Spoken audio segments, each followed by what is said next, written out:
नमस्कार दोस्तों। आज फिर हम एक नए टॉपिक के साथ उपस्थित हैं। आई होप कि इससे पहले वाला आप वीडियो देख चुके होंगे। आज का जो टॉपिक होगा हम आपको बता दे रहे हैं, जो टोटल इंटरनल रिफ्लेक्शन होगा। This is the very very most important total internal reflection. हम इस चीज़ को अपने दैनिक जीवन में इस चीज़ को हम देखते हैं, जो टोटल इंटरनल रिफ्लेक्शन के कारण बहुत सारे घटनाएं होती हैं। टोटल इंटरनल रिफ्लेक्शन के कारण एक घटना को हम बता रहे हैं। शायद इस चीज़ को आप देखे होंगे, हालांकि हम इस चीज़ को देखें, जब बहुत तेज़ धूप होती है तो जब आप रास्ते पे चलोगे ना, पीच जो रास्ता होता है उस पे चलोगे या फिर बालू वाले रास्ते पे, तो जब चलोगे, जब ज़्यादा धूप होता है तो उस पर आप चलोगे तो दूर जब देखोगे तो ऐसा लगेगा जो रास्ते पे पानी गिरा हुआ है, एकदम सेम टू सेम लगेगा वहाँ पे पानी गिरा हुआ है। लेकिन वहाँ पे पहुँचते हैं तो कोई पानी नहीं होता है। तो ये जो घटना हमें पता चल रहा है वो भ्रम है। आगे जो पानी है इसका हमारे पास एक भ्रम होता है, लेकिन आगे पानी नहीं होता है। तो ये जो घटना है वो टोटल इंटरनल रिफ्लेक्शन के कारण होते हैं। अब टोटल इंटरनल रिफ्लेक्शन क्या होता है? टोटल इंटरनल रिफ्लेक्शन क्या होता है? जो जब प्रकाश जो है ना वो सघन माध्यम से विरल माध्यम में इस प्रकार प्रवेश करती है। याद रखिएगा, ये चीज हमेशा सघन से विरल में जाना चाहिए, तब हम टोटल इंटरनल रिफ्लेक्शन कहेंगे। मतलब टोटल इंटरनल रिफ्लेक्शन की घटना को हम देखेंगे, फेनोमेनन जो होते हैं उसको हम देखेंगे, अदरवाइज हम नहीं देख सकते हैं। अगर विरल माध्यम से सघन माध्यम में अगर लाइट जा रही है तो हम इस घटना को हम नहीं देख पाएंगे, ठीक ना। इसके दो कंडीशन होते हैं, दो शर्त होते हैं टोटल इंटरनल रिफ्लेक्शन के। हम डिटेल थोड़ा सा इसमें बताएंगे। तो टोटल इंटरनल रिफ्लेक्शन जो होते हैं, जब सघन माध्यम से लाइट विरल माध्यम में जब इस प्रकार प्रवेश करते हैं, जो उसका आपतन कोण जो होना चाहिए वो क्रांतिक कोण से अधिक होना चाहिए। आपतन कोण का मान क्रांतिक कोण से अधिक होना चाहिए। अब आप सोच रहे होंगे ये क्रांतिक कोण कहां से आ गया, क्रिटिकल एंगल कहां से आ गया? या तो आपतन कोण तो सुने थे, लेकिन ये क्रिटिकल एंगल यानी क्रांतिक कोण कहां से आ गया? तो हम डायग्राम के माध्यम से हम बताएंगे जो क्रांतिक कोण क्या होता है।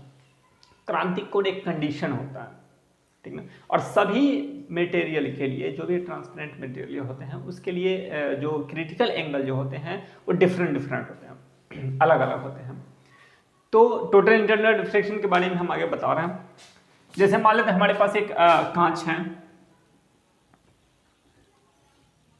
उससे पहले इस चीज को दिखाने से पहले हम आपको टोटल इंटरनल रिफ्लेक्शन का डिफिनीशन आपको बता देना। तो ये आपकी स्क्रीन पे जो दिख रहा है ना, ये टोटल इंटरनल रिफ्लेक्शन का डिफिनीशन है। डिफिनीशन आप ध्यान से देखिए, जो हमने आपको बताया है, जो जब प्रकाश सघन माध्यम से विरल माध्यम में प्रवेश करती है और इस प्रकार प्रवेश करती है, जो उसका आपतन कोण का मान जो होना चाहिए, आपतन कोण का मान जो होना चाहिए वो क्रांतिक कोण से अधिक होना चाहिए, तब ये टोटल इंटरनल रिफ्लेक्शन की घटना यहाँ पे दिखेगा। तो उस सिचुएशन में क्या होता है जब तो ये आपका ये जो डिफिनीशन है इसको आप ध्यान से देख लीजिएगा। अब आगे हम चलते हैं, डायग्राम के माध्यम से हम टोटल इंटरनल रिफ्लेक्शन समझाते हैं और उसमें हम क्रिटिकल एंगल को भी बताएंगे। क्रिटिकल एंगल क्या होता है? तो देखिए, ये हमारे पास एक कांच है और अंदर में कोई लाइट सोर्स है। कांच के अंदर में जैसे आप देखेंगे खिलौना होता है तो उसके अंदर में लाइट लगे होते हैं, जो ट्रांसपेरेंट कांच का बना होता है खिलौना, तो उसमें लगे होते हैं लाइट अंदर में लगे होते हैं, तो बहुत अच्छा देखने में लगता है, बहुत अट्रैक्शन इसमें होता है, जो कितना अच्छा ये डेकोरेशन का सामान है। तो इसमें आप मान लेते हैं हमारे पास ये लाइट, ये कांच है और कांच के अंदर एक लाइट सोर्स है। तो जब लाइट सोर्स है तो ये सभी दिशाओं में जाते होंगे। तो क्या सभी दिशाओं में जब जाते हैं तो क्या इसमें क्रिटिकल एंगल होगा? क्या सभी दिशाओं में जाने पर वो टोटल इंटरनल रिफ्लेक्शन होगा? तो यहाँ पे हम एक चीज देख ले रहे हैं, जो टोटल इंटरनल रिफ्लेक्शन क्या होगा। लाइट अगर ये ऐसे निकल रहा है, अब ध्यान से देखिए, जब लाइट ऐसे निकल रहा है तो ये, तो लाइट अगर इस डायरेक्शन में निकल रहा तो वो सीधा निकल जाएगा। अब इसको हम क्रॉस में बाहर करते हैं। अब ये लाइट फील्ड देख रहे हैं जो यहाँ से ये क्रॉस कर रहा है, तो यहाँ से क्रॉस कर रहा है, तो ये क्रॉस कर रहा है। हम रिफ्लेक्शन लो पढ़ चुके हैं, तो यहाँ पे हम परपेंडिकुलर एक फेज का खींचेंगे। तो अब देख रहे हैं जो ये हमारे पास कांच जो है, कांच तो सघन माध्यम है और इधर हवा में जा रहा है, वायु में जा रहा है, तो वायु हमारे पास एयर जो है वो है विरल माध्यम। तो यहाँ से जब सघन माध्यम से विरल माध्यम में जाते हैं लाइट, तो वो लाइट जो होते हैं ना, वो जो हमारे पास नॉर्मल होते हैं, परपेंडिकुलर जो होते हैं, उससे वो दूर जाते हैं। तो ये लाइट का डायरेक्शन अभी ये है, और जैसे ही इस मीडियम में जाएगा तो ये ऐसे कंडीशन में हो जाएगा।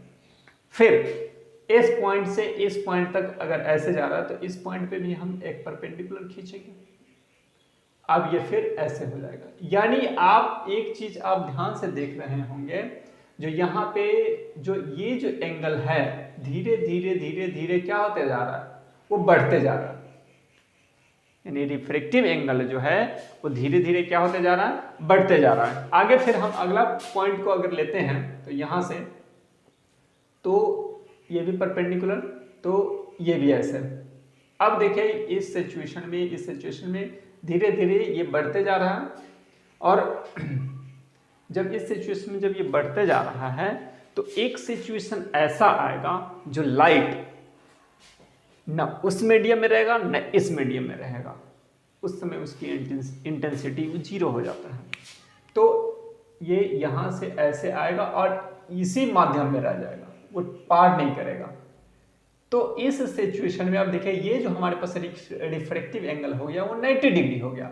और जैसे ही रिफ्रैक्टिव एंगल अगर 90 डिग्री होता है, तो हमारे पास जो इंसिडेंट एंगल जो होता था, यहाँ से आपको देख रहे हैं जो ये आई, लेकिन जैसे ही ये 90 डिग्री होगा तो ये आई ही चेंज हो जाएगा क्रिटिकल एंगल में।